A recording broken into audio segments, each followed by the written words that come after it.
I really like thinking about strategy in the business sense. And so what I want to do next is just outline what I think are some powerful moves that everyone can be making now that will help this year, but they're really going to set you up for the next down cycle and then the next up cycle.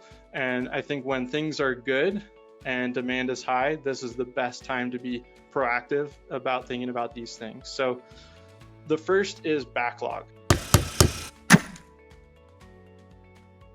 So try to layer in delays with every step of your sales process. So I talked about the booking link earlier. You can program it into that link where if I click on your link today, it actually won't show availability for at least 7 days, and then people can start booking. So don't allow that first call to happen for a week. And then when you go into that call and say you're going to set up like an on-site meeting, for an hour, you're going to go check out the property or the project, book that out for another 2 to 4 weeks. And then if you set up a design meeting, like book that out for another 1 to 3 months.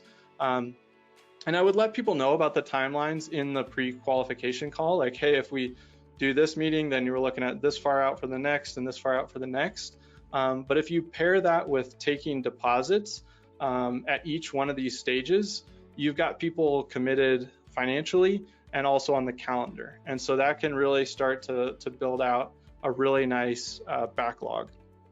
And the way I think about the backlog is trying to set ourselves up. And as a service-based business, we've got to turn projects over and you got to keep reselling. And, if you do 2 million this year and you want to do 2 million next year, you got to sell another 2 million. So the backlog is everything, and making sure that you never have gaps in your schedule and you're always billing. And so if we look at a cycle, and these numbers, I'm not an economist, so let's just say we had 4 to 7 years of good times, and then we have a few years of slower times, and we kind of cycle through that. What the backlog does is it buys you time in the low times. So let's say like we've got a custom builder that's built a 2-year backlog up in the Poconos area. I think that's pretty phenomenal. I don't think that's the norm, but if you can build a 12-month backlog or 18-month backlog, let's just say the world starts melting, stock market starts crashing tomorrow. If you've got an 18-month backlog, maybe it gets cut in half because people bail, right? But then some people stick because they're already in design or they're in construction, or they're just like, I wasn't affected by this. I've got the money. I still want to do it. I'm in line. So now you've got 9 months.